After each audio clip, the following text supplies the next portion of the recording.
Welcome back to ProjectAlan! In the previous episode, I lifted some heavy things, I put stuff on backwards, They put on the gasket backwards. painted some stuff, and made my camera wet. And today, it's finally time! The engine is as ready as I want it to be. We have a shitload of new parts, old cleaned parts, old good enough parts, and all kinds of other stuff. I also bought a torque wrench so we can finally assemble it, and I can't be more excited. Let's just get to work. So, I got my repair manual on the tablet, got my torque wrench, and let's start with the oil pan. And the oil pan bolts need to be torqued to 20 Newton meters.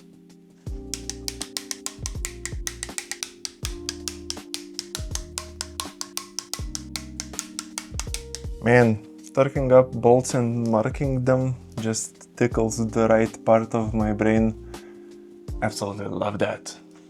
And the drain plug needs to be tightened to 30 Newton meters.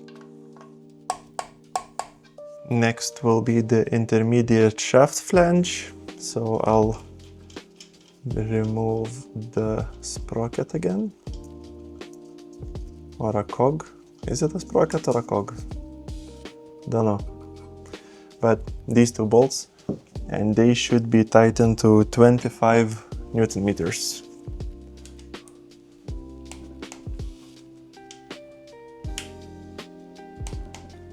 Next will be the front main seal holder bolts. These two small ones go to 10 Newton meters and the big one to 25. And these two bolts hold the plastic cover on, so I'll remove those because the seal has dried, and I will reinstall them with the cover.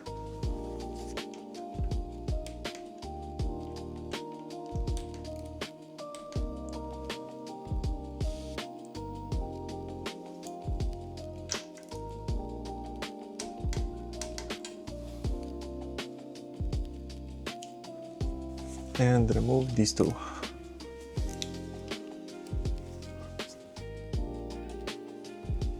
And since I torqued up this bolt, I can put the cog back on.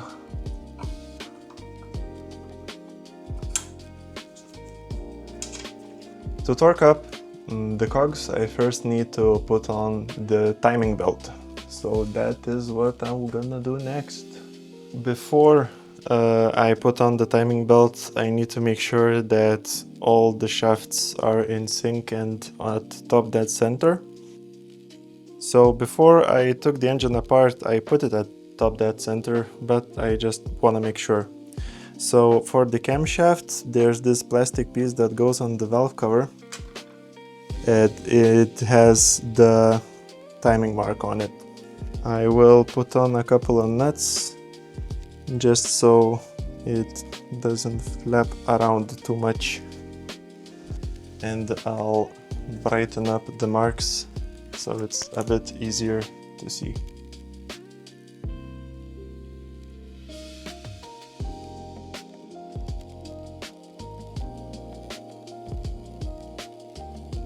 To check the crank timing marks, I also need to put back some of the parts from the engine. And first is this metal cover that goes right here. And then the actual piece that has a timing mark on it looks like this. It's the plastic cover that goes like that. Next are these two bolts that go through the front main seal holder.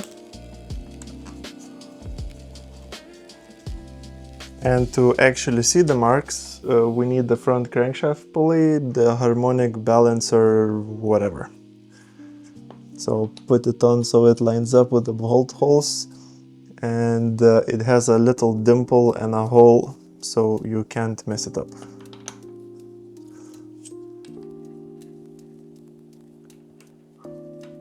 And as you can see, the crankshaft is aligned. I tried to make the marks brighter, but I ended up making a mess. So I hope you can see those. One shaft is left, and it's the intermediate shaft. But to look at that timing, I need to remove all this again. To check it, I need to put the balancer back on again. So, as much research as I did said that it doesn't really matter where this intermediate shaft stays, but I wanted to be correct, and I found a page in the manual about this. So what you need to do is, there's this little dimple here, and it has to match up with the mark on the crankshaft pulley. This one, the same mark that marks the top dead center of the crank. So they should meet.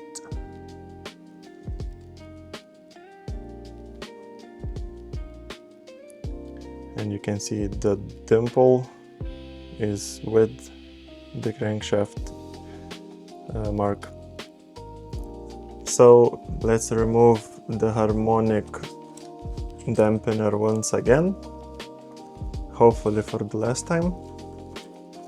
I will also remove the tensioner. It was loose since I painted the block. And it's finally time for the timing belt. So first goes the brand new tensioner. There is a special nut that is curved, don't forget that. And a brand new nut. And next is the belt itself. So what you want to do is, first of all, not spin this because it moves very freely, and if you move it, your timing is off. Not a huge deal, but I like to do things the correct way if possible, and if I'm not lazy. Okay, so put it over the tensioner, over the cog, over the teeth mesh. Then make sure it's tight on this side, and make sure not to move the intermediate shaft, and then pull it over the crank side. So this side should be tight and this side should be loose. Next up, we need to tighten the tensioner. And there's these two holes that you use to adjust, because it's eccentric, you adjust how far in or out it goes. I like to use these snap ring pliers because they fit perfectly here and are comfortable to hold.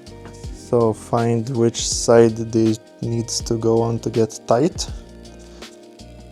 Put some tension in it and tighten it up. To check the tension of the belt, you should take the belt and be able to spin it to 90 degrees and not much more. So exactly like that. And the tensioner nut should be tightened to 45 Newton meters.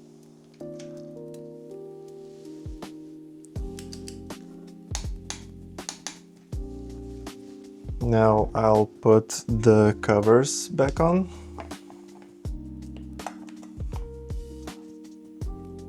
And the harmonic balancer, because I always forget what it's called for some reason. As we can see, the marks are aligned and on the camshaft as well. And now it's time to rotate the engine twice and to see if my timing marks line up.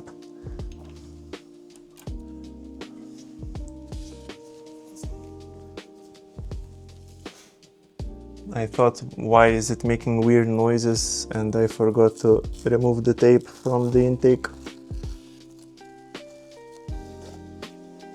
Well, good thing it didn't suck in my paper towels, because I completely forgot that they were there. So thankfully the exhaust is not tipped up, so let's continue. So I didn't feel any valves hit the pistons, so that's a good start. And if we look at the marks, the bottom is lined up and the top is lined up. Success! I will remove the covers again to make sure that the intermediate shaft is in place as well. And that's why you check these things, because it seems that my intermediate shaft is one tooth lower than it should be. It should be one tooth up. So I'll take it apart quickly, fix that, and try again.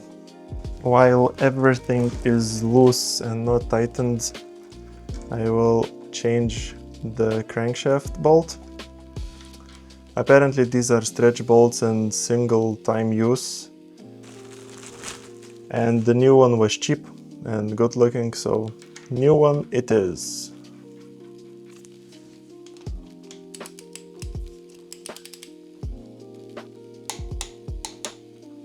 I put it back together again. It's time for try 2.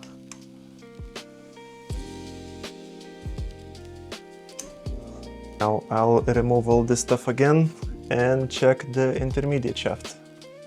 And this time these look aligned to me. So it's my first time doing a timing belt all by myself. And well, the marks align. I didn't feel anything weird inside the engine. So I think we can finally move on and cover all this up. Before I can cover all this up, I need to torque all the sprocket bolts, and it's quite difficult to do that on the stand because the engine is just gonna spin. So what I did is I put a bolt in to the crankshaft, the one that holds on the flywheel, and I'm just gonna stick a metal bar in here, and hopefully that will enough to hold it for the tightening. The camshaft bolt needs to be tightened to 80 Newton meters. Let's see if my contraption will work. So I'm gonna hold the crank with this metal bar and well, try to tighten it. Next is the intermediate shaft bolt. It's 80 Newton meters as well.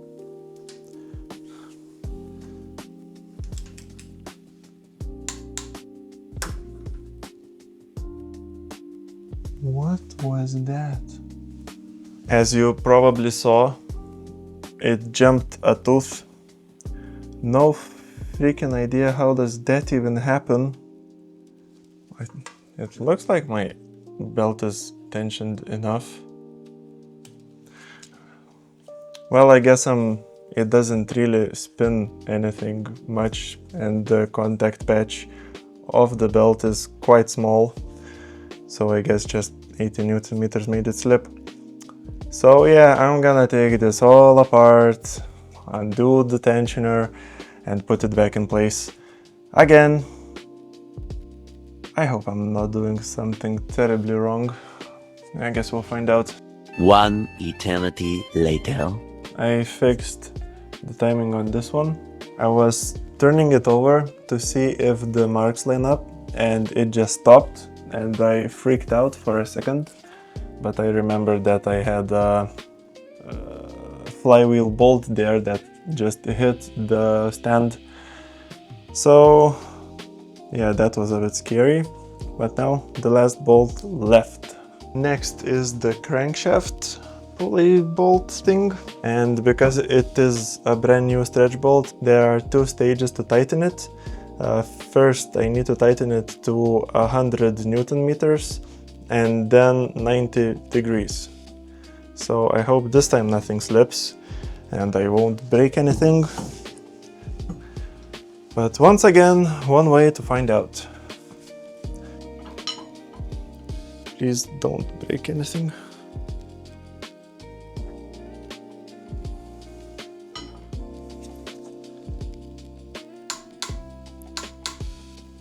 So now to do the 90 degrees, I will draw a line on the bolt. I will probably get in the way of the camera, but who cares? So this is the line, and I need to put 90 degrees on it. So I'll tighten it until this line becomes horizontal.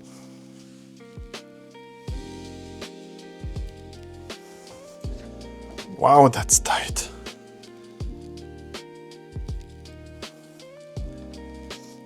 I'm just lifting the whole freaking engine stand. Okay, after some fiddling, I can't do it on the stand. Everything keeps bending or slipping or whatever. So I'll clean the mark off and try to remember to torque it. I'll probably write it on my whiteboard. To torque it while it's in the car, in gear, on the brakes, whatever. So if I forget to do up this bolt, please remind me. Thanks. So clean this mark off. Like that will make any difference, but my OCD will thank me. And I forgot to mark these, so mark them and mark them. Yay, I can finally put all the plastics back. These two bolts tighten to 10 Newton meters.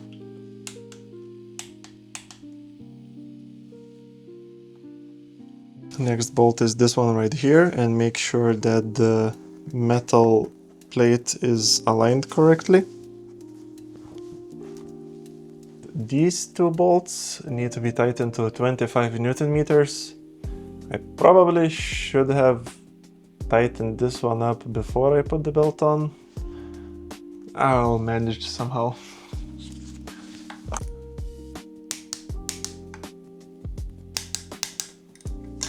Mark the bolts because that's fun to do.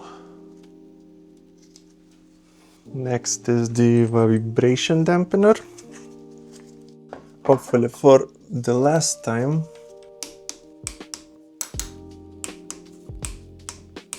Next up, the valve cover and the valve cover gasket.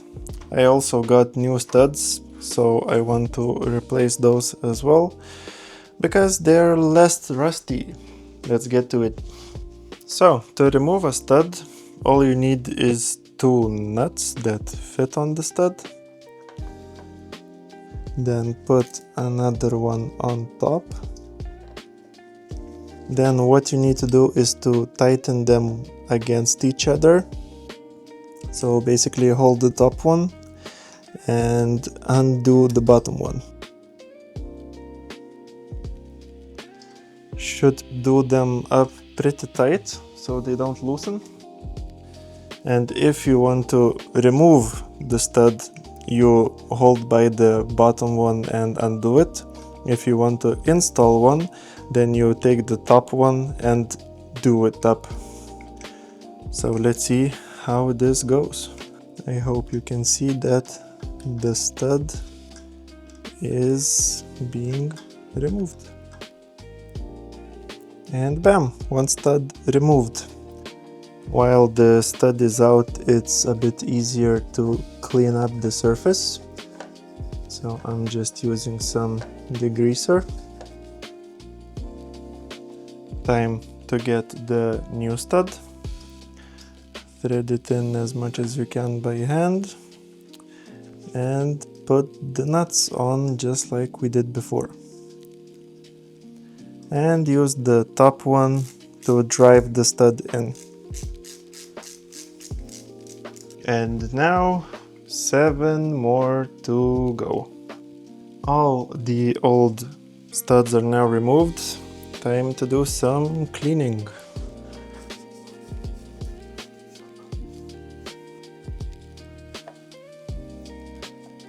The new studs are installed.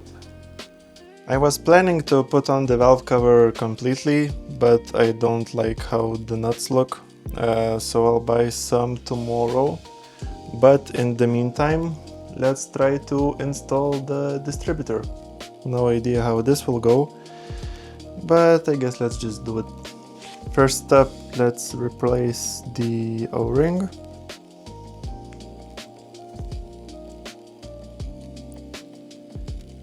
Old one off.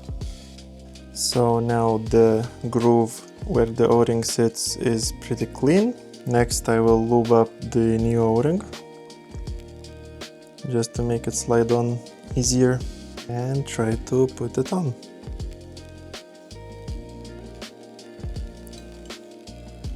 Make sure it's not twisted, and this looks pretty good. Next is a new rotor. Here is the new rotor, and inside there's a locating tooth, and this is the place where it should locate, and it should just slide on like that. There is a tiny mark. There's the little mark, and the rotor should point directly at the mark. Not sure if you can see that, but pretty much like that. And the repair manual says to put it to the right a little bit, because when the gear engages, it will rotate by itself. Also in the repair manual it said to, if you see that little tongue there, it's the drive for the oil pump, and it should line up with the bolt hole that you see right here. Now let's see how annoying it is to install it. So before I took the engine apart, I made this little mark here, and that mark should line up with the bolt hole as well. So let's give this a shot.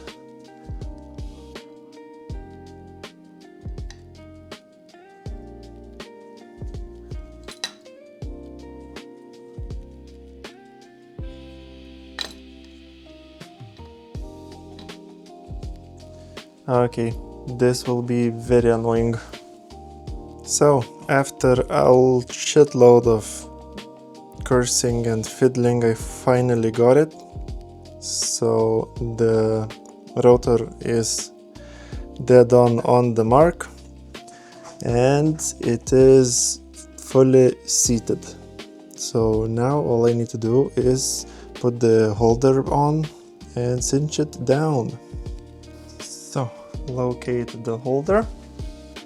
I'm gonna put some copper grease on the bolt to stop it from corroding, and thread it in. And this distributor clamp bolt should be done up to 25 Newton meters. My torque wrench doesn't fit in here, so as M539 restoration says, guten tight. Can't forget to mark it. Love to mark bolts. Hell yeah. I almost forgot one thing. So there's a dust cover that should go here, and it looks like this.